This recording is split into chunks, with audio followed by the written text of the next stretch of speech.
Ces traces apparaissent souvent à la faveur de la nuit et parcourent des kilomètres. Elles commencent nulle part et s'arrêtent nulle part. Et semblaient apparaître au cours de la nuit, généralement dans la neige. Ça effrayait terriblement les gens.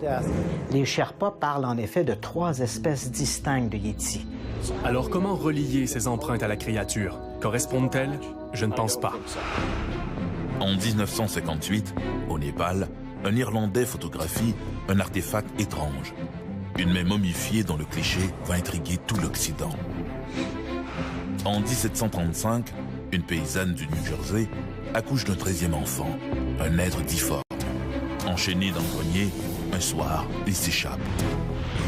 De 1923 à 1970, les témoins rapportent avoir vu un hominidé à la tête blonde près de Cobalt, une ville minière de l'Ontario. Qu'ont-ils vu? Bêtes étranges à dossier mystère.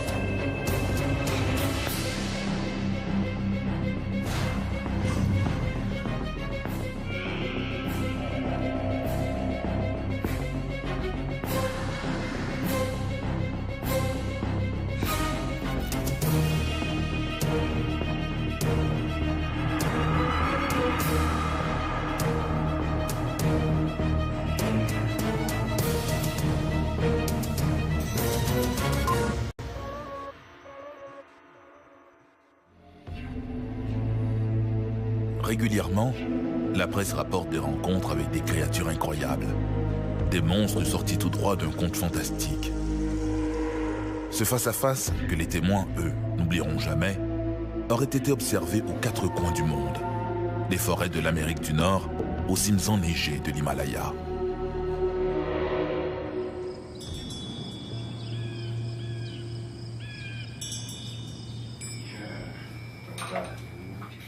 L'Irlandais sort de son sac à dos une bouteille de whisky. Il saisit sur le petit autel un bol servant aux offrandes aux divinités de la région et y verse le whisky. Cette nuit-là, Peter Byrne s'apprête à souler le vieux gardien d'un temple népalais de l'Himalaya. L'Irlandais offre un premier verre au vieux gardien qui le vide d'un trait. Puis un second et un troisième.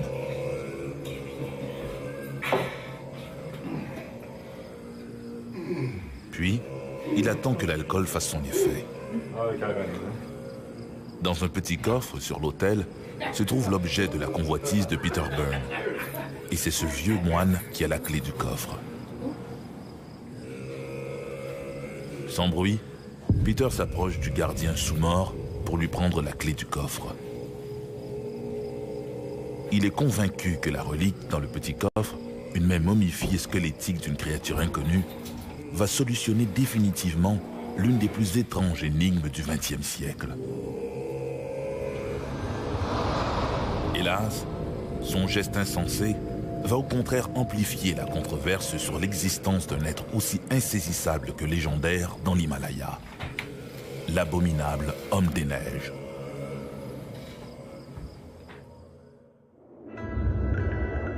L'Himalaya, ou la demeure des neiges en sanskrit, compte les plus hautes montagnes du monde, dont le mont Everest, qui culmine à 8848 mètres. Cette barrière, longtemps infranchissable, serait, selon la rumeur, l'habitat du Yéti. À la fin du 19e siècle, les explorateurs et les aventuriers, partis à la conquête des dernières régions inexplorées du globe, propagent en Occident cette légende d'une créature mi-homme, mi-bête, racontée par les peuples et les peuplades de l'Himalaya. Peu d'observateurs étrangers ont cependant aperçu l'homme ours des neiges, qui deviendra en Occident, suite à une traduction erronée, l'abominable homme des neiges. L'histoire du Yéti remonte à sa première observation vers les années 1800. Des rapports en provenance de l'Inde racontent que des gens auraient aperçu au pied des montagnes de l'Himalaya de petites et de grandes créatures poilues. La première mention écrite date de la fin du XVIIIe siècle, en 1794, quand une jeune bergère népalaise raconte avoir été attaquée par un singe géant.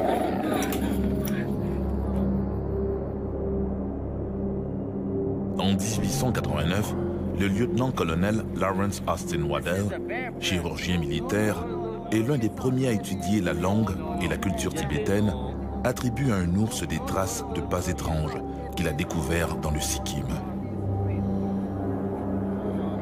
Ces Sherpas affirment pourtant qu'il s'agit des empreintes d'un yéti.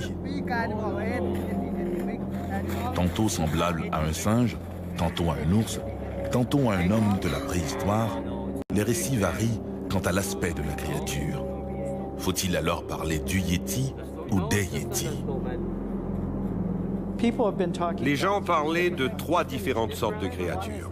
L'une est franchement plus petite, c'est le petit yéti, mais celle qui inspire réellement la crainte, la peur chez les habitants de l'Himalaya, c'est le Matatek. Le yéti qui est de la taille d'un homme. Il a la même taille, il est plus costaud, plus râblé, et il effraie les gens.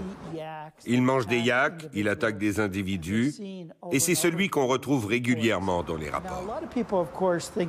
Beaucoup de gens croient qu'il y a une seule race d'hommes des neiges qui vit dans les zones enneigées, et qu'il est blanc.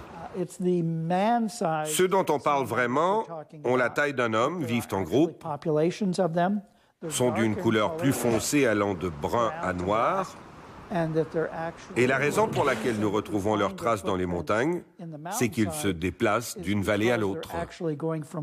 Les très grands yétis, ceux qu'on décrit comme ayant une taille de 9 pieds, du moins tels que décrits dans les rapports où nous croyons qu'il y a beaucoup d'exagération, ceux-là sont probablement des ours dressés sur leurs pattes arrière qu'on aperçoit dans les montagnes. Et ce serait de là que vient la confusion qui mène à croire qu'on a affaire à 3 types différents. Dans tout l'Himalaya, la croyance au yéti fait partie des traditions populaires. Cette bête légendaire alimente les rumeurs, mais il y a peu de traces visibles de sa présence. C'est en 1921 qu'on a retrouvé les premières empreintes de pieds, et c'était au cours d'une expédition d'escalade. Mais de 1921 à 1951, on a rapporté l'observation d'empreintes, mais on n'avait aucune photo de celle-ci. En 1936, l'alpiniste anglais Eric Shipton observe à son tour une série d'empreintes spectaculaires sur l'un des hauts glaciers de la région. Eric Shipton et Michael Ward, alors qu'ils essayaient de repérer la meilleure piste pour escalader le mont Everest, ont découvert de telles empreintes. Lors d'une seconde expédition visant à paver la voie à la conquête de l'Everest en 1951, le même Eric Shipton découvre et photographie des empreintes visibles sur plusieurs kilomètres à plus de 6000 mètres d'altitude. Cette première preuve va faire la une du Illustrated London News. En 1951, la photo d'Eric Shipton montre très clairement l'empreinte d'une créature de type simiesque, avec le gros orteil bien détaché. Et pourquoi est-ce si important? Parce que c'est le premier cliché qui montre aussi clairement les orteils et qui décrit aussi précisément l'empreinte, alors que jusque-là, on n'avait que de vagues traces dans la neige. Répondant à l'intérêt de ses lecteurs, le London Daily Mail finance en 1954 et en 1955 2 expéditions dans l'Himalaya. Après la publication des photos de Shipton, l'Angleterre, toute l'Europe et l'Amérique entière sont devenus très emballés par toute l'affaire. C'est là que le Daily Mail intervient et décide en 1954 de financer la première expédition pour rechercher le Yéti. C'était une véritable révolution, car jusque-là, toutes les autres expéditions avaient été initiées pour appuyer les efforts des grimpeurs. Ici, pour la première fois, vous aviez un changement de mentalité. On met sur pied une expédition spécialement destinée à retrouver une espèce inconnue dans l'Himalaya. Ralph Izard, le journaliste délégué par le journal, publiera à son retour « L'abominable homme des neiges ». Le livre ne passe pas inaperçu, notamment pour Tom Slick, un milliardaire américain. Tom Slick était un millionnaire texan qui avait fait fortune avec le pétrole et le commerce du bœuf. Il était captivé par les mystères de l'histoire naturelle. Lors d'un voyage en Inde, il a entendu parler d'un homme singe dans l'Himalaya. Alors il a eu cette idée, s'il arrivait à découvrir le Yéti, il le ramènerait en Amérique et s'en servirait comme une sorte de créature hybride entre l'homme et le singe, pour l'utiliser dans la recherche médicale. Les efforts infructueux du London Daily Mail pour découvrir le Yéti l'incitent à se rendre au Népal, là où Eric Shipton a vu des empreintes mystérieuses en 1937. Slick apprend de la bouche des villageois que de nombreux Yétis ont été récemment vus dans la région et qu'un chasseur professionnel, Peter Byrne, est de retour pour traquer la bête. Peter Byrne était un cultivateur de thé d'origine irlandaise. C'était également un aventurier et il était intéressé à faire financer ses expéditions par Tom Slick. Leur première rencontre a été le produit du hasard et s'est déroulée dans un bivouac au-dessus d'une tasse de thé dans l'Himalaya. Ils ont immédiatement sympathisé. Tom Slick aimait être en présence d'aventuriers. Alors ils se sont associés et ont organisé ces expéditions. Sur le chemin du retour, Slick est blessé dans un accident et sa condition ne lui permettra plus de revenir dans l'Himalaya. Cependant, en février 1958, Tom Slick finance une nouvelle expédition dans l'Himalaya. En 1958, en collaboration avec la Société zoologique de San Antonio et un autre millionnaire nommé F. Kirk Johnston, donc, Johnston et Slick unissent leurs ressources, envoient un groupe d'hommes, comme Jerome Russell, un naturaliste britannique, Peter Byrne, un aventurier irlandais, et tout un groupe de gens qui recherchaient des indices, des preuves dans la vallée. Alors ils se séparaient en différents groupes pour explorer la vallée. Leur objectif n'était pas de gravir les montagnes, mais de chercher les preuves de l'existence du Yéti. Durant des semaines, le groupe explore sans succès une vaste région du parc national Sagarmatha au Népal.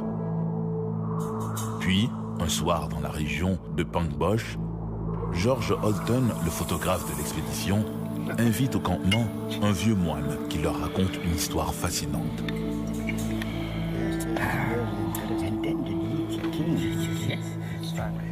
Le fondateur de leur temple, le lama Sangwa Dorje, aimait se retirer dans une grotte dans la montagne qui domine le temple pour y méditer chaque jour.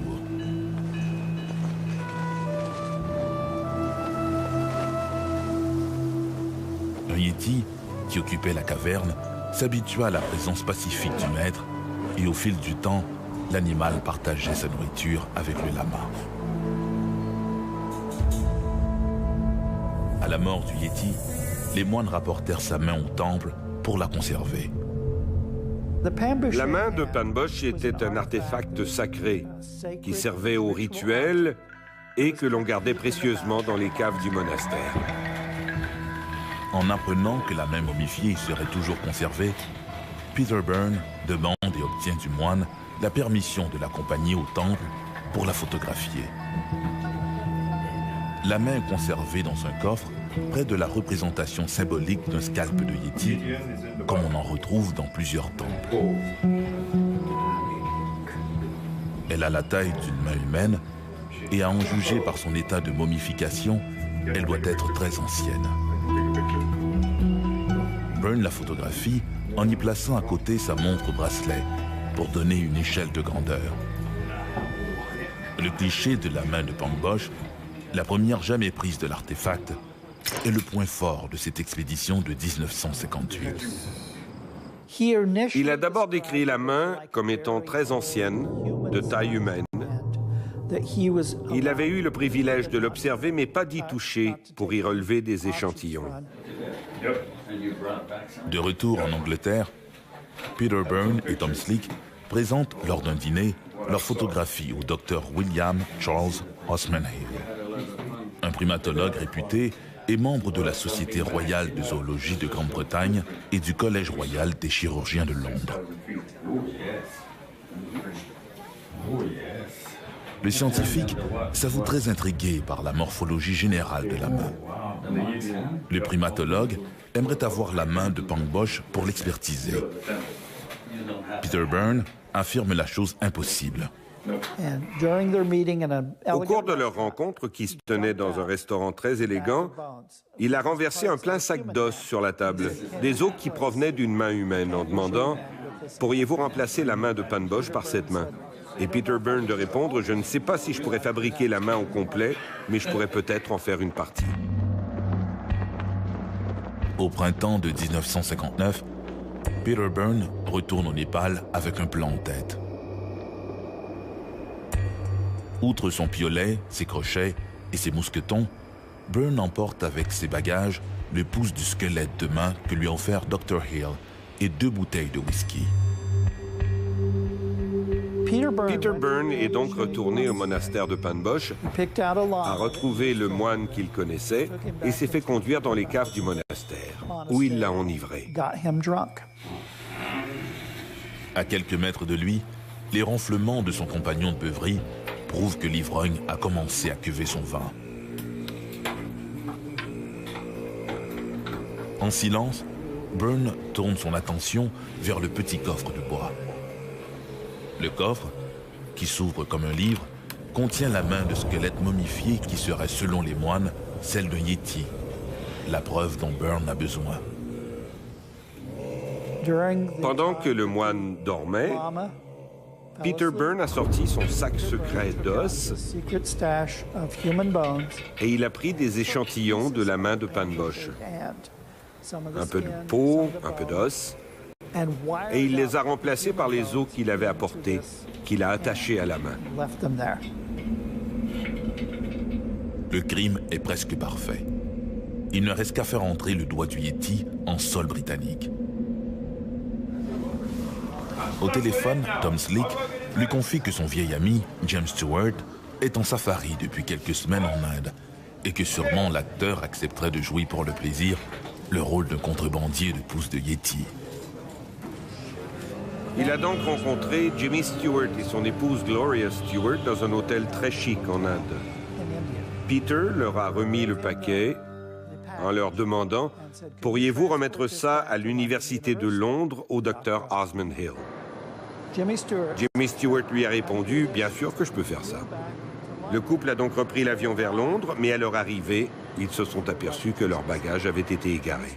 Jimmy Stewart était contrarié, très en colère, et il a passé toute la journée à s'inquiéter. Le lendemain, les autorités de l'hôtel sont venues le voir pour l'informer qu'on avait retrouvé les bagages égarés. Stewart a ouvert la valise, a pris les os et s'est précipité à l'Université de Londres pour les remettre au Dr. Osmond Hill. Le soi-disant doigt du Yéti est rapidement acheminé au bureau du Dr. Hill, qui l'examine aussitôt. Les phalanges sont tout à fait semblables à celles d'un doigt humain. Quant au tissu biologique, là aussi il est impossible de tirer une conclusion définitive. Pour le primatologue, le doigt est indiscutablement celui d'un grand primate, probablement humain, mais il s'avoue incapable de trancher définitivement. À l'automne 1960, l'alpiniste Edmund Hillary, le vainqueur de l'Everest, et Marlin Perkins, directeur du parc zoologique Lincoln à Chicago, s'envolent pour une expédition dans le Népal, sans cacher leur scepticisme face à l'existence de l'abominable homme des neiges. Ignorant tout de la substitution opérée 1 an plus tôt par Peter Byrne, Hillary et Perkins arrivent enfin à Pangboche. Ils espèrent examiner la fameuse main du Yéti, précieusement conservée au monastère. Avant même leur départ, il était clair qu'ils partaient en expédition pour nier la véracité du Yéti. Ils n'étaient pas intéressés à trouver des preuves confirmant son existence. Ils souhaitaient simplement trouver des indices qui viendraient appuyer leur point de vue de sceptique, de manière à ce que ce soit leur opinion qui prévale. En arrivant devant la main de Pangboche, ils l'ont regardée et ont déclaré « C'est vraiment une supercherie, ce sont des os humains qui tiennent avec du fil. » Au retour de leur expédition, Hillary et Perkins déclarent que le Yéti n'a jamais existé. Entre-temps, le fameux doigt du Yéti, la seule preuve pour contredire Hillary et Perkins, a mystérieusement disparu au laboratoire de recherche de Osmond Hill. Il sera retrouvé par hasard 50 ans plus tard. Un os du doigt de la main de Pan Bosch a été redécouvert il y a moins de 2 ans. Il a été retrouvé dans un musée, tout près de l'Université de Londres. Et le matériel d'identification indiquait qu'il s'agissait d'une partie de la main de Pan Bosch. Aujourd'hui, nous vivons à l'ère de l'analyse d'ADN. L'os a donc été analysé et les résultats ont dit humain, près de l'humain, et semble apparenté à un ossement humain. Une des théories concernant la main de Pan Bosch est qu'il s'agirait de la main très ancienne d'un moine. Mais qu'au fil des ans, l'histoire se soit transformée pour que cette relique sacrée appartenant au fondateur du monastère devienne la main d'un yéti. Et c'est cela qui expliquerait peut-être l'origine de la main de Pan Bosch. Au Népal, la croyance au yéti repose sur des traditions séculaires. Mais la créature des neiges éternelles a-t-elle jamais existé? Aujourd'hui, même dans l'Himalaya, l'environnement est menacé. Et avec la détérioration de ce milieu, le yéti du folklore pourrait être au bord de l'extinction et disparaître à jamais, avant même que la communauté scientifique ait pu prouver son existence. Le mystère de l'abominable homme des neiges survivra, lui sans doute, à la disparition de l'espèce à l'origine du mythe. Je crois que l'histoire du yéti est une affaire complexe. Elle implique beaucoup d'éléments folkloriques qui peuvent se fonder sur des histoires racontées par des moines qui ont traversé l'Himalaya et qui ont observé un petit animal qu'ils n'ont jamais pu identifier. Mais le cœur de l'affaire, qui consiste à dire qu'il existe une créature de taille humaine qui ressemble à un homme poilu et qu'on appelle le yéti, pourrait, lui, être bien réel. Depuis des siècles, le yéti fait partie des contes folkloriques dans l'Himalaya. Certaines autres observations sont encore plus incroyables, particulièrement lorsque la créature semble tout droit sortie de l'enfer. À moins que les témoins aient eu une imagination trop fertile.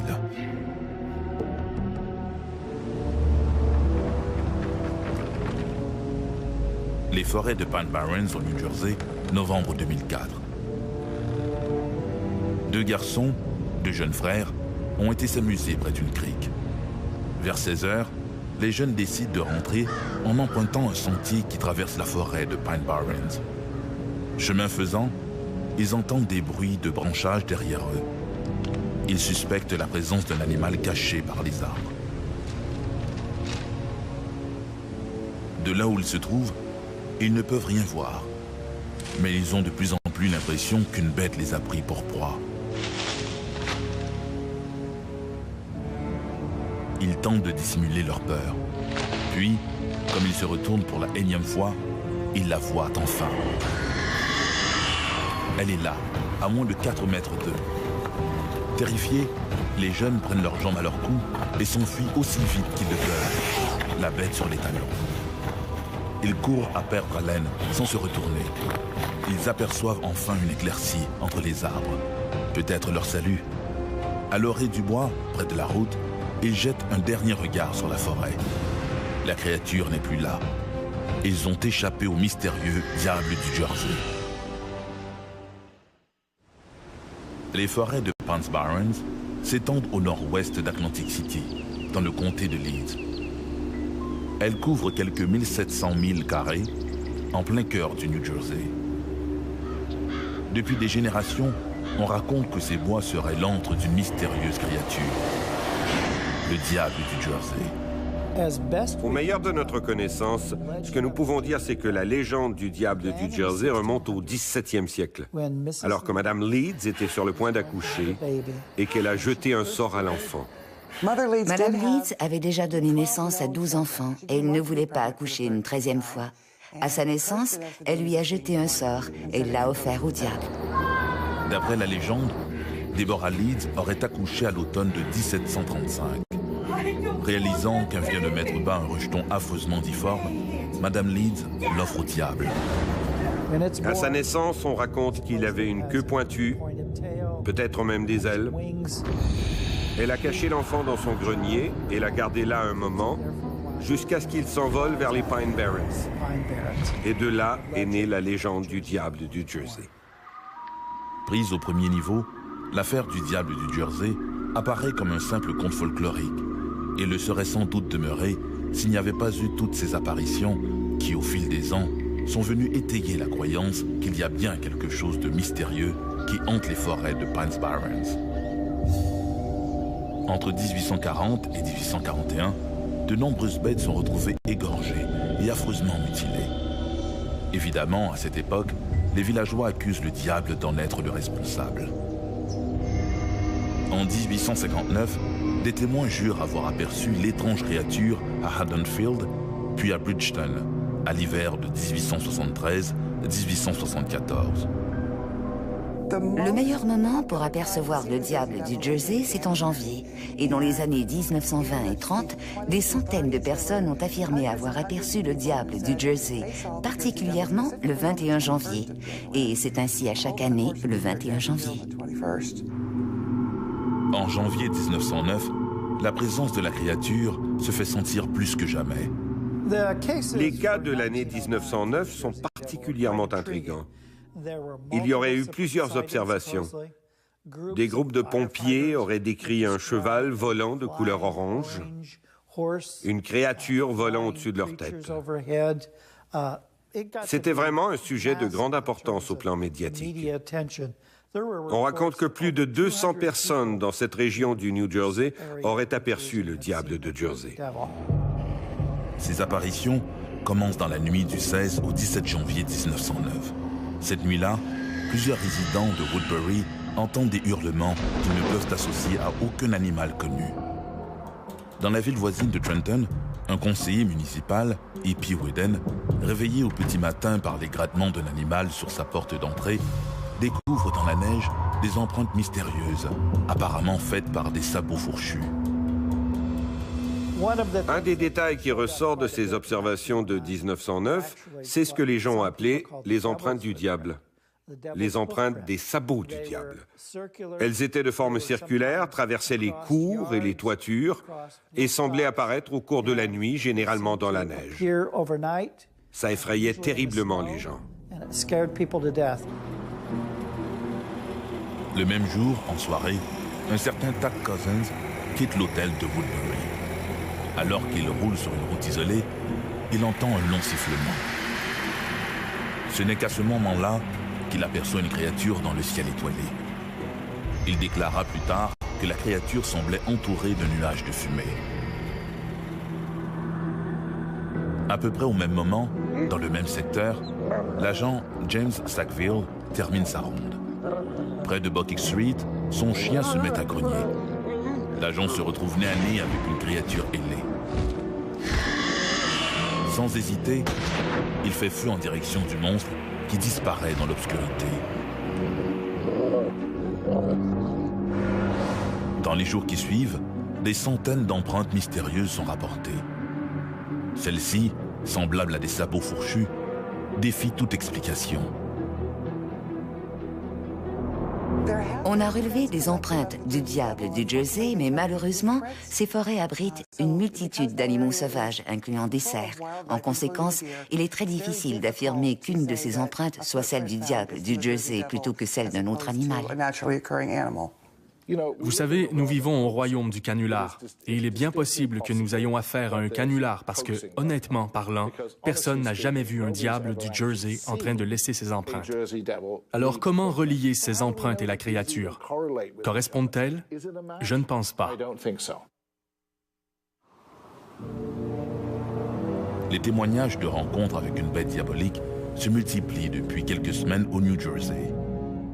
Le 19 janvier, le diable fait une énième apparition, cette fois dans la cour de Madame Evans. À Bristol, de l'autre côté de la rivière Delaware, l'épouse de John McOwen jette un œil par la fenêtre. Sur la grève, un animal accroupi semble s'abreuver. Il a de grandes ailes membraneuses, mais sa tête est celle d'un rat géant ou d'un cheval.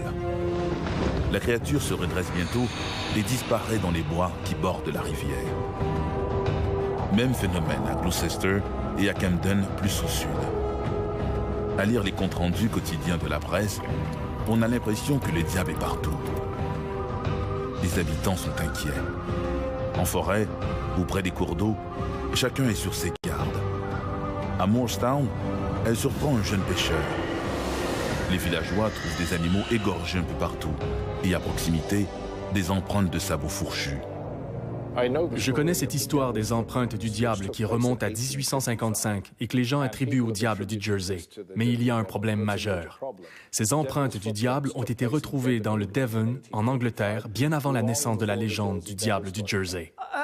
Je crois qu'il est intéressant que plusieurs recherches récentes sur les empreintes du diable en Angleterre et celles des sabots au New Jersey aient présenté des similitudes. Elles pourraient avoir été produites par des petits mammifères comme des écureuils sautant d'un point à l'autre et dont les traces sous l'effet du dégel pourraient ressembler à des empreintes de sabots. Après avoir semé la terreur dans une dizaine de villages, la créature disparaît soudainement. Plusieurs imaginent qu'elle est morte, mais il n'en est rien.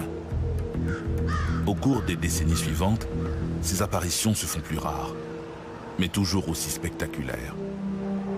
Aussi tenace qu'une légende urbaine, il y a toujours un automobiliste qui, après s'être arrêté pour changer de crevaison, a vu se dresser devant lui la créature ailée. Effrayés, combien se sont réfugiés dans leur véhicule et ont verrouillé leurs portières.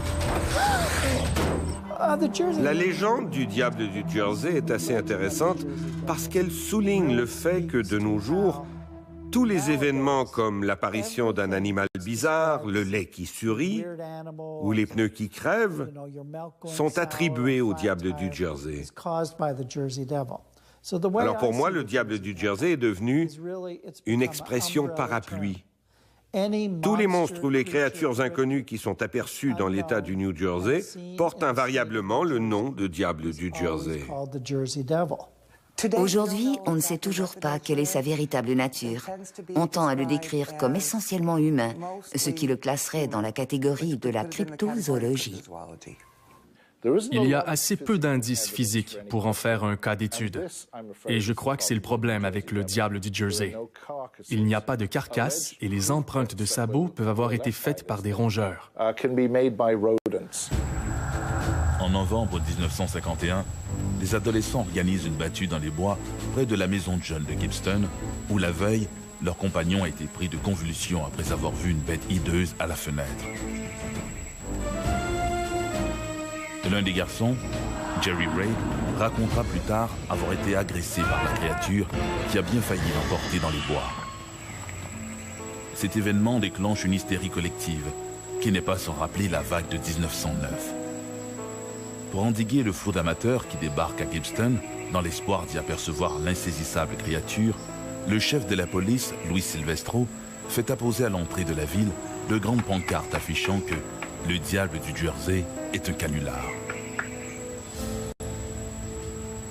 Malheureusement, les cas de 1909 étaient tous des canulars. Ce qu'on a découvert des années plus tard, c'est qu'en 1909, le canular avait été créé par des spéculateurs immobiliers. En rapportant ces observations dans les journaux, ils visaient à effrayer les gens qui habitaient dans un certain corridor de l'État du New Jersey. Ils souhaitaient les effrayer afin de les pousser à vendre leurs propriétés à bas prix, de manière à ce qu'on puisse y construire une voie de chemin de fer. Et mon associé, Ivan T. Sanderson, a pu retrouver les empreintes. L'objet qui servait à imprimer les fausses empreintes qui ont été signalées dans plusieurs des rapports. Et il a même des photos de cela. Malheureusement, les cas de 1909 ont servi à créer de formidables documents d'archives, mais ce sont tous des canulars. Supercherie ou non, encore aujourd'hui, l'observation de nombreuses empreintes non identifiées est fréquemment rapportée aux autorités. Il semble que le diable du Jersey, ou que quelque chose qu'au fil du temps on appelle le diable du Jersey, continue d'apparaître régulièrement. L'un des cas les plus récents sur lesquels j'ai enquêté impliquait un garde forestier qui avait affirmé avoir aperçu une créature traversant l'autoroute en sautillant et qui lui avait semblé être une sorte de mélange de Bigfoot et de kangourou. Il a donc décidé de le baptiser Diable du Jersey parce qu'il se trouvait au New Jersey. Mais il est certain que quelque chose qui effraie ces gens et leur fait penser au Diable du Jersey continue toujours d'apparaître. Les observations du diable du Jersey se produisent depuis maintenant 3 siècles. La propriété des Leeds, à Leeds Point, au New Jersey, juste au nord d'Atlantic City, est demeurée presque intacte. Les fondations sont toujours là et beaucoup de gens s'y rendent en visite et parcourent les bois pour tenter d'y trouver des souvenirs de la famille Leeds. Quelle que soit sa nature exacte, le diable du Jersey semble encore bien portant pour un vieillard de 280 ans. Le diable du Jersey est-il un canular ou une espèce inconnue ressemblant à un diable transformé par l'imagination populaire ou la croyance religieuse? Après tout, les vastes forêts de l'Amérique du Nord ont abrité bien des légendes de bêtes mythiques. L'une d'elles, très persistante, s'appelle Sasquatch, le vieil homme de la forêt.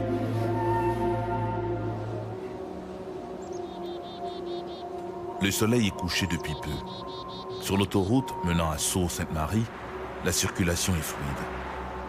Dans ce secteur, la chaussée est bordée par les Hiawatha Highlands, des forêts denses composées principalement de conifères. Un peu au sud de Hayden, un camionneur aperçoit une forme sombre qui se tient sur le bas-côté.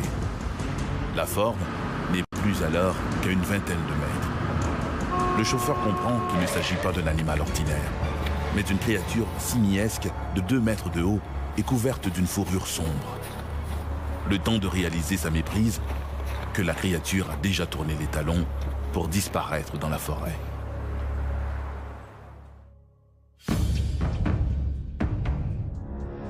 Dès leur premier contact avec les autochtones d'Amérique du Nord, les explorateurs européens ont été initiés à toutes sortes de légendes concernant des créatures effroyables cachées dans les forêts. En Amérique du Nord, les références historiques concernant le Bigfoot sont nombreuses. Il existe plusieurs rapports dans l'Est des États-Unis comme dans l'Est du Canada qui nous démontrent que depuis très longtemps, il y avait des Bigfoot ici. En langue algonquine, le nom qu'on lui donne est Windigo. Et le mot Windigo nous permet de mettre un nom sur une période de temps bien précise. Il existe un corpus de plus en plus étoffé de témoignages évoquant la présence, dans les forêts de la côte est de l'Amérique du Nord, du Nouveau-Brunswick au New Jersey, d'une étrange créature simiesque, mi-homme, mi-animal. Les cryptozoologues, les spécialistes des animaux inconnus ou non reconnus de la science, la surnomment Bigfoot ou encore Sasquatch, un nom indigène qui signifie le vieil homme de la forêt. En fait, cette créature aurait été vue à peu près partout en Amérique du Nord. Il y a un mythe à propos du Sasquatch. Le Sasquatch existe uniquement dans la zone Pacifique, au nord-ouest. Mais en réalité, on a rapporté des observations de Sasquatch dans chacun des 48 États américains et dans toutes les provinces canadiennes, à l'exception de l'île du Prince-Édouard. Dans l'Est des États-Unis, c'est dans les montagnes où on retrouve la forêt boréale, ces montagnes qui occupent le tiers nord des États-Unis et le tiers sud du Canada, que se concentre l'essentiel des observations anciennes de Windigo et de Bigfoot.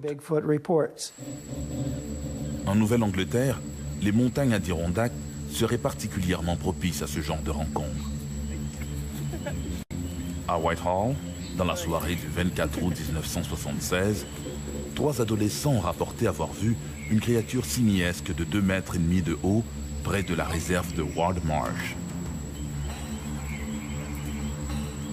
Celle-ci avait le corps couvert de longs poils foncés et émettait des cris stridents. Le lendemain, un fermier des environs a découvert des empreintes de pieds géants près d'une carcasse de cerf. Les marques étaient profondes et faisaient plus de 40 cm de long. Le même soir, un policier en congé et un agent patrouilleur de la police d'État se sont donné rendez-vous pour monter une veille. Vers minuit, ils ont aperçu une créature velue d'environ 2,5 mètres. L'un des agents a dégainé son arme, mais la créature semblait si humaine qu'il a été incapable de faire feu dans sa direction. Celle-ci s'est vite enfuie dans les bosquets où les deux hommes ont perdu sa trace. Lorsque vous êtes surpris par une telle créature, le réflexe naturel de l'humain est d'entrer en état de choc et d'être déconcerté. Les individus que j'ai interviewés et qui ont déclaré avoir tué un Bigfoot avaient tous très peur d'avoir contrevenu à une loi et d'avoir commis un homicide. Alors ils ont détruit le corps, ils l'ont brûlé, l'ont enterré, et c'est ce qu'on raconte. En Nouvelle-Angleterre, et plus au nord, en Ontario, des rencontres similaires sont rapportées.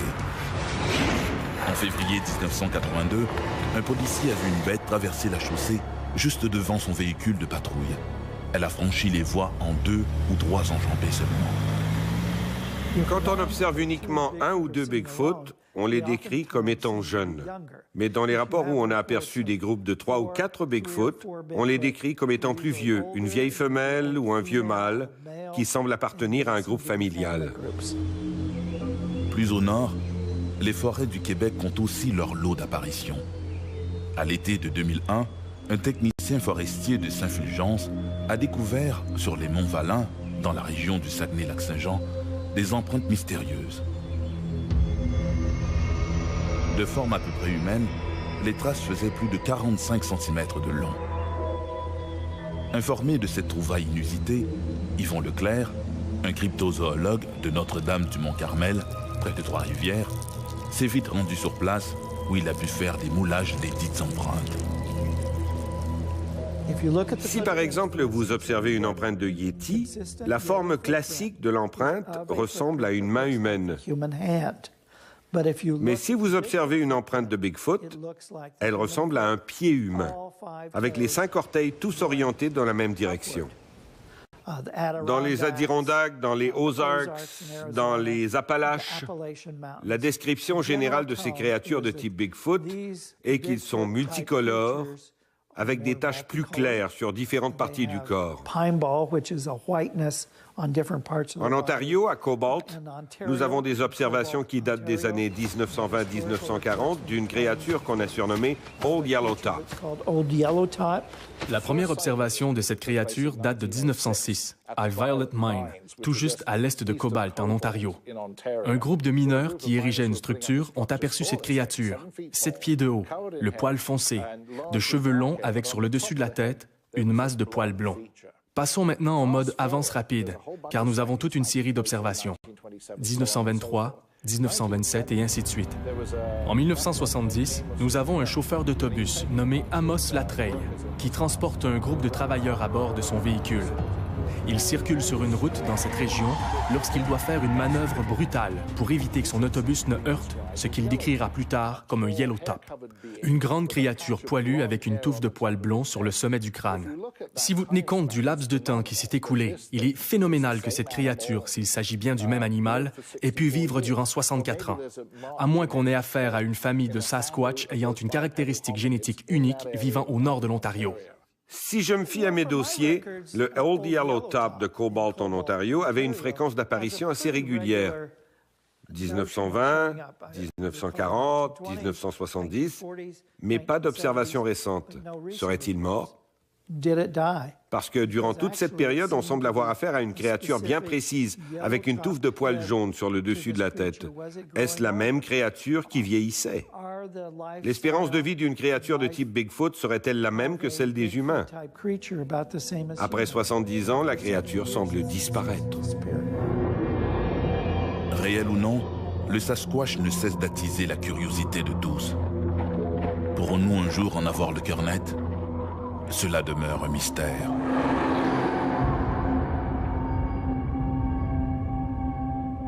Pour plusieurs, le Sasquatch, le Yéti ou le diable du Jersey ne sont que des fabulations.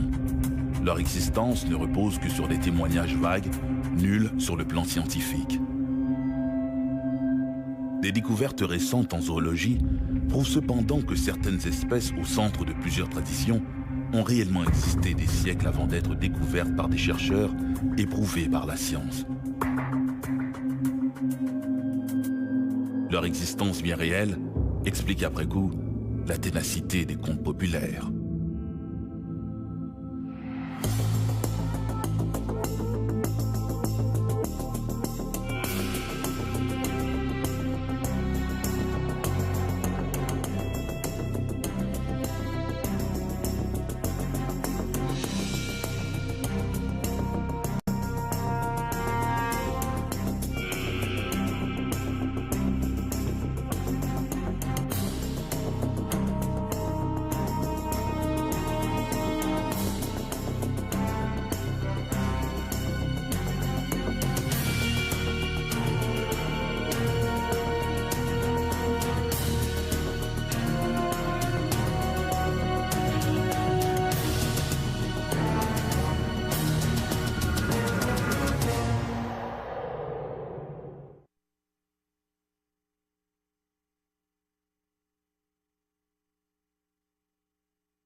Slick unissent leurs ressources, envoient un groupe d'hommes, comme Jerome Russell, un naturaliste britannique, Peter Byrne, un aventurier irlandais, et tout un groupe de gens qui recherchaient des indices, des preuves dans la vallée. Alors ils se séparaient en différents groupes pour explorer la vallée. Leur objectif n'était pas de gravir les montagnes, mais de chercher les preuves de l'existence du Yéti. Durant des semaines, le groupe explore sans succès une vaste région du parc national Sagarmatha au Népal. Puis, un soir dans la région de Pangbosh, George Holton, le photographe de l'expédition, invite au campement un vieux moine qui leur raconte une histoire fascinante.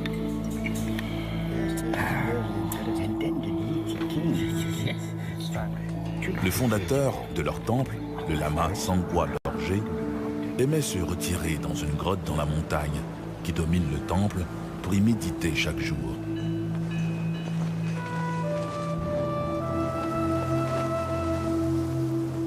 Un yéti qui occupait la caverne s'habitua à la présence pacifique du maître et au fil du temps, l'animal partageait sa nourriture avec le lama. À la mort du yéti, les moines rapportèrent sa main au temple pour la conserver. La main de Panbosh était un artefact sacré qui servait au rituel et que l'on gardait précieusement dans les caves du monastère. En apprenant que la main momifiée serait toujours conservée, Peter Byrne demande et obtient du moine la permission de l'accompagner au temple pour la photographier. La main est conservée dans un coffre près de la représentation symbolique d'un scalp de Yéti, comme on en retrouve dans plusieurs temples. Elle a la taille d'une main humaine et à en juger par son état de momification, elle doit être très ancienne. Byrne la photographie en y plaçant à côté sa montre bracelet pour donner une échelle de grandeur. Le cliché de la main de Pangbosh, la première jamais prise de l'artefact, est le point fort de cette expédition de 1958. Il a d'abord décrit la main comme étant très ancienne, de taille humaine. Il avait eu le privilège de l'observer, mais pas d'y toucher pour y relever des échantillons. De retour en Angleterre, Peter Byrne et Tom Slick présentent lors d'un dîner leur photographie au docteur William Charles Osman Hale. Un primatologue réputé et membre de la Société royale de zoologie de Grande-Bretagne et du Collège royal. Au cours des décennies suivantes, ces apparitions se font plus rares, mais toujours aussi spectaculaires. Aussi tenace qu'une légende urbaine, il y a toujours un automobiliste qui, après s'être arrêté pour changer de crevaison, a vu se dresser devant lui la créature épée. Effrayés, combien se sont réfugiés dans leur véhicule et ont verrouillé leur portière. La légende du diable du Jersey est assez intéressante parce qu'elle souligne le fait que, de nos jours, Tous les événements comme l'apparition d'un animal bizarre, le lait qui surit ou les pneus qui crèvent sont attribués au diable du Jersey. Alors pour moi, le diable du Jersey est devenu une expression parapluie. Tous les monstres ou les créatures inconnues qui sont aperçus dans l'État du New Jersey portent invariablement le nom de diable du Jersey. Aujourd'hui, on ne sait toujours pas quelle est sa véritable nature. On tend à le décrire comme essentiellement humain, ce qui le classerait dans la catégorie de la cryptozoologie. Il y a assez peu d'indices physiques pour en faire un cas d'étude. Et je crois que c'est le problème avec le diable du Jersey. Il n'y a pas de carcasse et les empreintes de sabots peuvent avoir été faites par des rongeurs. En novembre 1951, les adolescents organisent une battue dans les bois près de la maison de jeunes de Gibbston, où la veille, leur compagnon a été pris de convulsions après avoir vu une bête hideuse à la fenêtre. L'un des garçons, Jerry Ray, racontera plus tard avoir été agressé par la créature qui a bien failli l'emporter dans les bois. Cet événement déclenche une hystérie collective qui n'est pas sans rappeler la vague de 1909. Pour endiguer le flot d'amateurs qui débarquent à Gibbston, dans l'espoir d'y apercevoir l'insaisissable créature, le chef de la police, Louis Silvestro, fait apposer à l'entrée de la ville de grandes pancartes affichant que le diable du Jersey est un canular. Malheureusement, les cas de 1909 étaient tous des canulars. Ce qu'on a découvert des années plus tard, c'est qu'en 1909, le canular avait été créé par des spéculateurs immobiliers. En rapportant ces observations dans les journaux, ils visaient à effrayer les gens qui habitaient dans un certain corridor de l'État du New Jersey. Ils souhaitaient les effrayer afin de les pousser à vendre leurs propriétés à bas prix, de manière à ce qu'on puisse y construire une voie de chemin de fer. Et mon associé, Ivan T. Sanderson, a pu retrouver les empreintes. L'objet qui servait à imprimer les fausses empreintes qui ont été signalées dans plusieurs des rapports. Et il l'a même défendu. À moins de 4 mètres d'eux. Terrifiés, les jeunes prennent leurs jambes à leur cou et s'enfuient aussi vite qu'ils le peuvent, la bête sur les talons. Ils courent à perdre haleine sans se retourner. Ils aperçoivent enfin une éclaircie entre les arbres. Peut-être leur salut. À l'orée du bois, près de la route, ils jettent un dernier regard sur la forêt. La créature n'est plus là. Ils ont échappé au mystérieux diable du Jersey. Les forêts de Pines Barrens s'étendent au nord-ouest d'Atlantic City, dans le comté de Leeds. Elles couvrent quelques 1700 milles carrés, en plein cœur du New Jersey. Depuis des générations, on raconte que ces bois seraient l'antre d'une mystérieuse créature, le diable du Jersey. Au meilleur de notre connaissance, ce que nous pouvons dire, c'est que la légende du diable du Jersey remonte au XVIIe siècle, alors que Madame Leeds était sur le point d'accoucher et qu'elle a jeté un sort à l'enfant. Madame Leeds avait déjà donné naissance à 12 enfants et elle ne voulait pas accoucher une 13e fois. À sa naissance, elle lui a jeté un sort et il l'a offert au diable. D'après la légende, Deborah Leeds aurait accouché à l'automne de 1735. Réalisant qu'un vient de mettre bas un rejeton affreusement difforme, Madame Leeds l'offre au diable. À sa naissance, on raconte qu'il avait une queue pointue, peut-être même des ailes. Elle a caché l'enfant dans son grenier et l'a gardé là un moment, jusqu'à ce qu'il s'envole vers les Pine Barrens. Et de là est née la légende du diable du Jersey. Prise au premier niveau, l'affaire du diable du Jersey apparaît comme un simple conte folklorique et le serait sans doute demeuré s'il n'y avait pas eu toutes ces apparitions qui, au fil des ans, sont venues étayer la croyance qu'il y a bien quelque chose de mystérieux qui hante les forêts de Pines Barrens. Entre 1840 et 1841, de nombreuses bêtes sont retrouvées égorgées et affreusement mutilées. Évidemment, à cette époque, les villageois accusent le diable d'en être le responsable. En 1859, des témoins jurent avoir aperçu l'étrange créature à Haddonfield, puis à Bridgeton, à l'hiver de 1873-1874. Le meilleur moment pour apercevoir le diable du Jersey, c'est en janvier. Et dans les années 1920 et 30, des centaines de personnes ont affirmé avoir aperçu le diable du Jersey, particulièrement le 21 janvier. Et c'est ainsi à chaque année, le 21 janvier. En janvier 1909, la présence de la créature se fait sentir plus que jamais.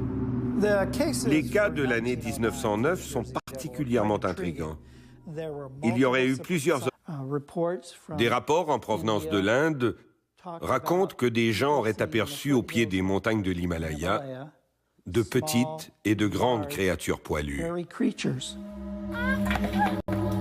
La première mention écrite date de la fin du XVIIIe siècle, en 1794, quand une jeune bergère népalaise raconte avoir été attaquée par un singe géant.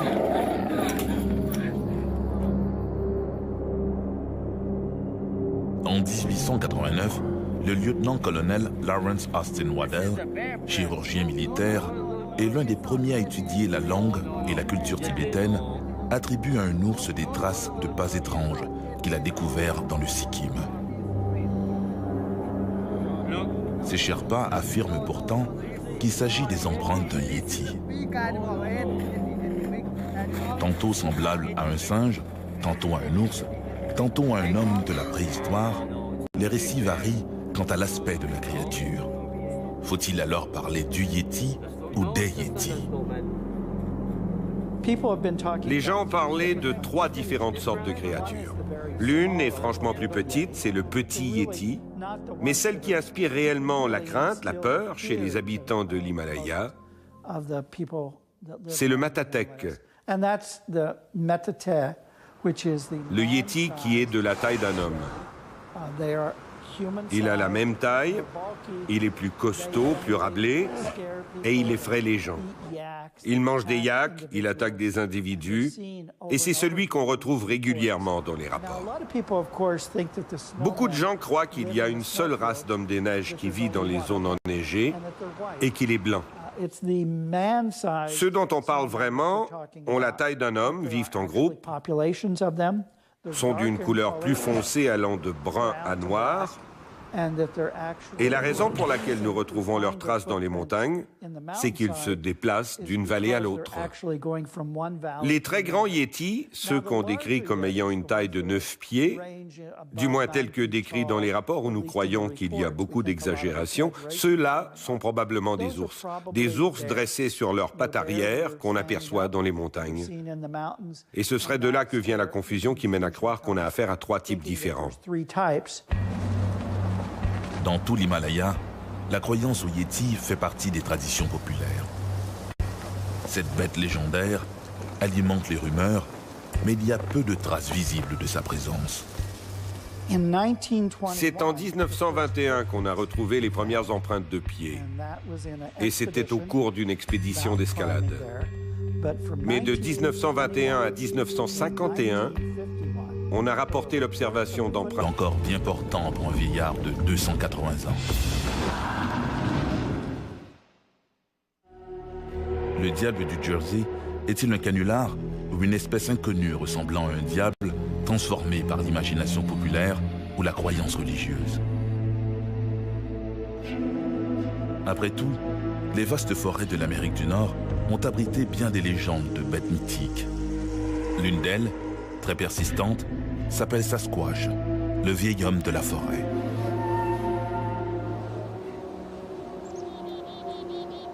Le soleil est couché depuis peu. Sur l'autoroute menant à Sault-Sainte-Marie, la circulation est fluide. Dans ce secteur, la chaussée est bordée par les Hiawatha Highlands, des forêts denses composées principalement de conifères. Un peu au sud de Hayden, un camionneur aperçoit une forme sombre qui se tient sur le bas-côté. La forme n'est plus alors qu'à une vingtaine de mètres. Le chauffeur comprend qu'il ne s'agit pas d'un animal ordinaire, mais d'une créature simiesque de 2 mètres de haut et couverte d'une fourrure sombre. Le temps de réaliser sa méprise, que la créature a déjà tourné les talons pour disparaître dans la forêt.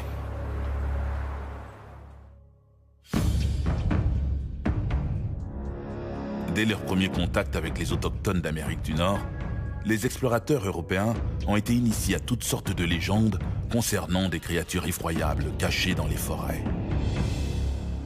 En Amérique du Nord, les références historiques concernant le Bigfoot sont nombreuses. Il existe plusieurs rapports dans l'Est des États-Unis comme dans l'Est du Canada qui nous démontrent que depuis très longtemps, il y avait des Bigfoot ici. En langue algonquine, le nom qu'on lui donne est Windigo. Et le mot Windigo nous permet de mettre un nom sur une période de temps bien précise. Il existe un corpus de plus en plus étoffé de témoignages évoquant la présence, dans les forêts de la côte est de l'Amérique du Nord, du Nouveau-Brunswick au New Jersey, d'une étrange créature simiesque, mi-homme, mi-animal. Les cryptozoologues, les spécialistes des animaux inconnus ou non reconnus de la science, la surnomment Bigfoot ou encore Sasquatch, un nom indigène qui signifie le vieil homme de la forêt. En fait, cette créature aurait été vue à peu près partout en Amérique du Nord. Il y a un mythe à propos du Sasquatch. Le Sasquatch existe uniquement dans la zone Pacifique, au nord-ouest. Mais en réalité, on a rapporté des observations de Sasquatch dans chacun des 48 États américains et dans toutes les provinces canadiennes, à l'exception de l'île du Prince-Édouard. Dans l'Est des États-Unis, nous avons des observations qui datent des années 1920-1940 d'une créature qu'on a surnommée Old Yellow Top. La première observation de cette créature date de 1906, à Violet Mine, tout juste à l'est de Cobalt, en Ontario. Un groupe de mineurs qui érigeaient une structure ont aperçu cette créature, 7 pieds de haut, le poil foncé, de cheveux longs avec sur le dessus de la tête une masse de poils blonds. Passons maintenant en mode avance rapide, car nous avons toute une série d'observations. 1923, 1927 et ainsi de suite. En 1970, nous avons un chauffeur d'autobus nommé Amos Latreille qui transporte un groupe de travailleurs à bord de son véhicule. Il circule sur une route dans cette région lorsqu'il doit faire une manœuvre brutale pour éviter que son autobus ne heurte ce qu'il décrira plus tard comme un Yellow Top, une grande créature poilue avec une touffe de poils blonds sur le sommet du crâne. Si vous tenez compte du laps de temps qui s'est écoulé, il est phénoménal que cette créature, s'il s'agit bien du même animal, ait pu vivre durant 64 ans, à moins qu'on ait affaire à une famille de Sasquatch ayant une caractéristique génétique unique vivant au nord de l'Ontario. Si je me fie à mes dossiers, le Old Yellow Top de Cobalt en Ontario avait une fréquence d'apparition assez régulière. 1920, 1940, 1970, mais pas d'observation récente. Serait-il mort? Parce que durant toute cette période, on semble avoir affaire à une créature bien précise, avec une touffe de poils jaunes sur le dessus de la tête. Est-ce la même créature qui vieillissait? L'espérance de vie d'une créature de type Bigfoot serait-elle la même que celle des humains? Après 70 ans, la créature semble disparaître. Réel ou non, le Sasquatch ne cesse d'attiser la curiosité de tous. Pourrons-nous un jour en avoir le cœur net? Cela demeure un mystère.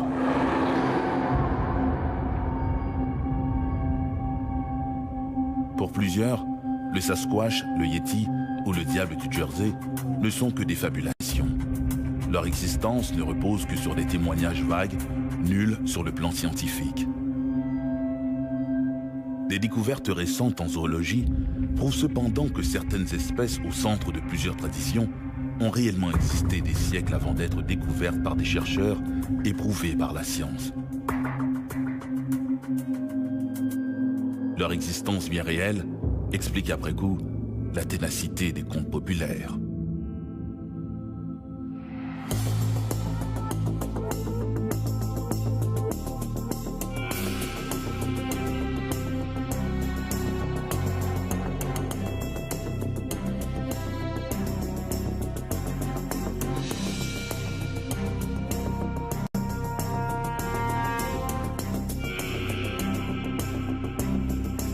Minable homme des neiges.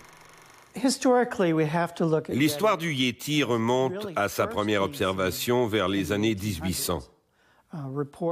Des rapports en provenance de l'Inde racontent que des gens auraient aperçu au pied des montagnes de l'Himalaya de petites et de grandes créatures poilues. La première mention écrite date de la fin du XVIIIe siècle, en 1794, quand une jeune bergère népalaise raconte avoir été attaquée par un singe géant.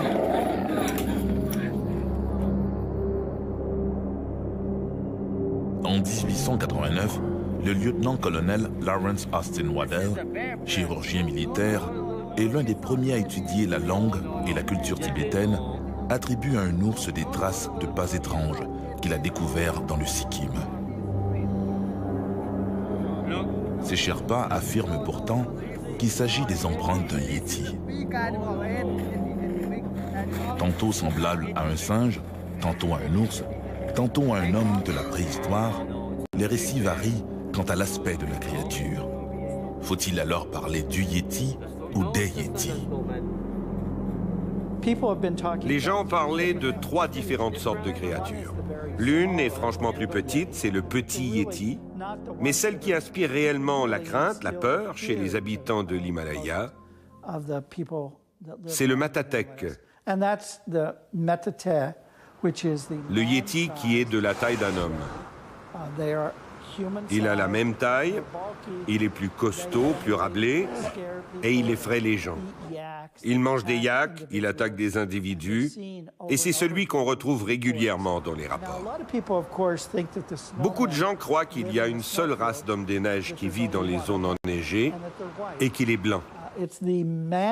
Ceux dont on parle vraiment ont la taille d'un homme, vivent en groupe, sont d'une couleur plus foncée allant de brun à noir, et la raison pour laquelle nous retrouvons leurs traces dans les montagnes, c'est qu'ils se déplacent d'une vallée à l'autre. Les très grands yétis, ceux qu'on décrit comme ayant une taille de 9 pieds, du moins tels que décrits dans les rapports où nous croyons qu'il y a beaucoup d'exagération, ceux-là sont probablement des ours. Des ours dressés sur leurs pattes arrière qu'on aperçoit dans les montagnes. Et ce serait de là que vient la confusion qui mène à croire qu'on a affaire à 3 types différents. Dans tout l'Himalaya, la croyance au yéti fait partie des traditions populaires. Cette bête légendaire alimente les rumeurs, mais il y a peu de traces visibles de sa présence. C'est en 1921 qu'on a retrouvé les premières empreintes de pieds. Et c'est quand on observe uniquement 1 ou 2 Bigfoot, on les décrit comme étant jeunes. Mais dans les rapports où on a aperçu des groupes de 3 ou 4 Bigfoot, on les décrit comme étant plus vieux, une vieille femelle ou un vieux mâle qui semble appartenir à un groupe familial. Plus au nord, les forêts du Québec comptent aussi leur lot d'apparitions. À l'été de 2001, un technicien forestier de Saint-Fulgence a découvert sur les monts Valin, dans la région du Saguenay-Lac-Saint-Jean, des empreintes mystérieuses. De forme à peu près humaine, les traces faisaient plus de 45 cm de long. Informé de cette trouvaille inusitée, Yvon Leclerc, un cryptozoologue de Notre-Dame-du-Mont-Carmel, près de Trois-Rivières, s'est vite rendu sur place où il a pu faire des moulages des dites empreintes. Si par exemple vous observez une empreinte de yéti, la forme classique de l'empreinte ressemble à une main humaine. Mais si vous observez une empreinte de Bigfoot, elle ressemble à un pied humain, avec les 5 orteils tous orientés dans la même direction. Dans les Adirondacks, dans les Ozarks, dans les Appalaches, la description générale de ces créatures de type Bigfoot est qu'ils sont multicolores, avec des taches plus claires sur différentes parties du corps. En Ontario, à Cobalt, nous avons des observations qui datent des années 1920-1940 d'une créature qu'on a surnommée Old Yellow Top. La première observation de cette créature date de 1906, à Violet Mine, tout juste à l'est de Cobalt, en Ontario. Un groupe de mineurs qui érigeaient une structure ont aperçu cette créature, 7 pieds de haut, le poil foncé, de cheveux longs avec sur le dessus de la tête une masse de poils blonds. Passons maintenant en mode avance rapide, car nous avons toute une série d'observations. 1923, 1927 et ainsi de suite. En 1970, nous avons un chauffeur d'autobus nommé Amos Latreille qui transporte un groupe de travailleurs à bord de son véhicule. Il circule sur une route dans cette région lorsqu'il doit faire une manœuvre brutale pour éviter que son autobus ne heurte ce qu'il décrira plus tard comme un yellow top, une grande créature poilue avec une touffe de poils blonds sur le sommet du crâne. Si vous tenez compte du laps de temps qui s'est écoulé, il est phénoménal que cette créature, s'il s'agit bien du même animal, ait pu vivre durant 64 ans, à moins qu'on ait affaire à une famille de Sasquatch ayant une caractéristique génétique unique vivant au nord de l'Ontario. Si je me fie à mes dossiers, le Old Yellow Top de Cobalt en Ontario avait une fréquence d'apparition assez régulière. 1920, 1940, 1970, mais pas d'observation récente. Serait-il mort? Parce que durant toute cette période, on semble avoir affaire à une créature bien monte à sa première observation vers les années 1800. Des rapports en provenance de l'Inde racontent que des gens auraient aperçu au pied des montagnes de l'Himalaya de petites et de grandes créatures poilues. La première mention écrite date de la fin du XVIIIe siècle, en 1794, quand une jeune bergère népalaise raconte avoir été attaquée par un singe géant.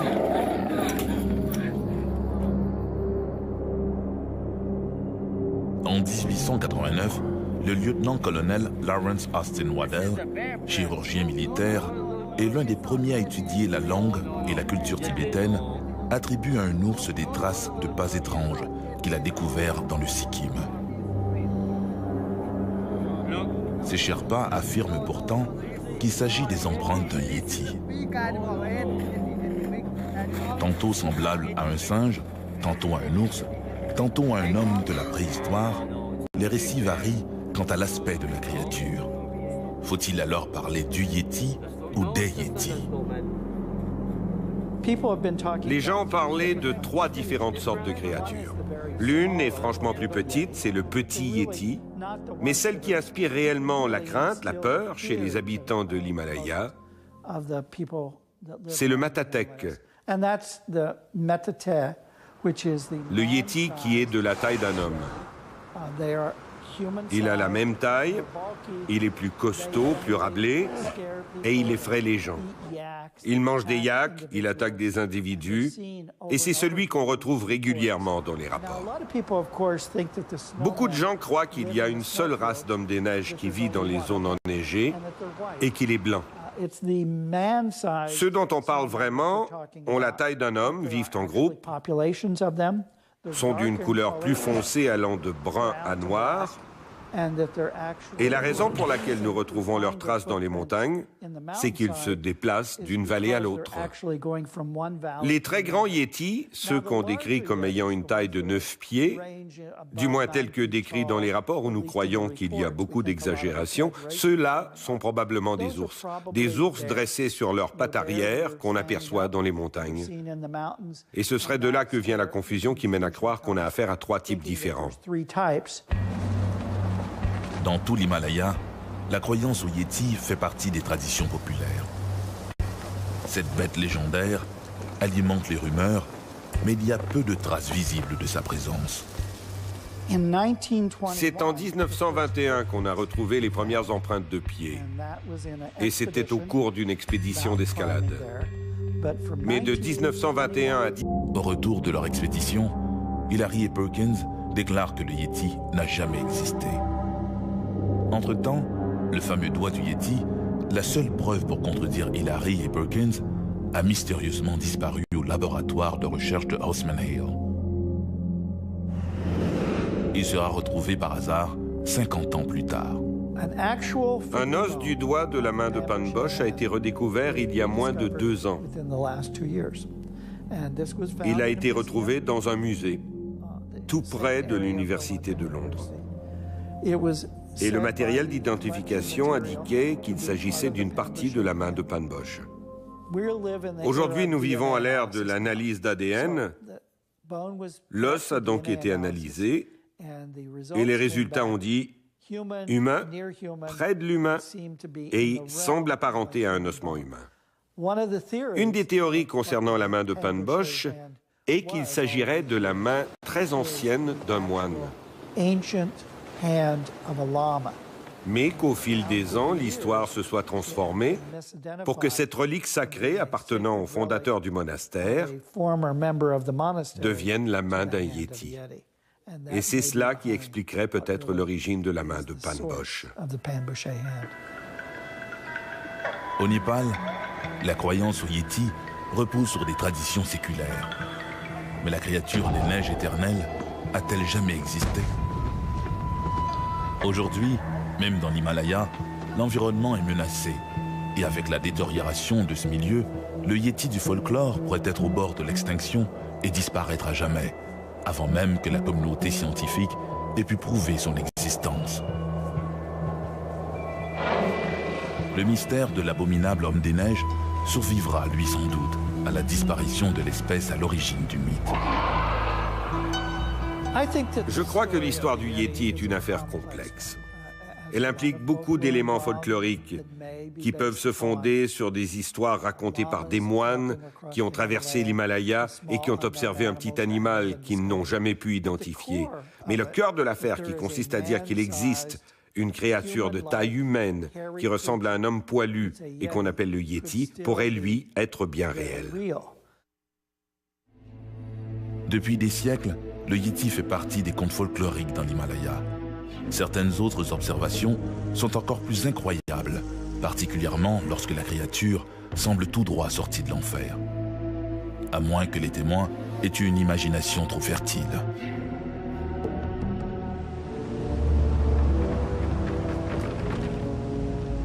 Les forêts de Pine Barrens au New Jersey, novembre 2004.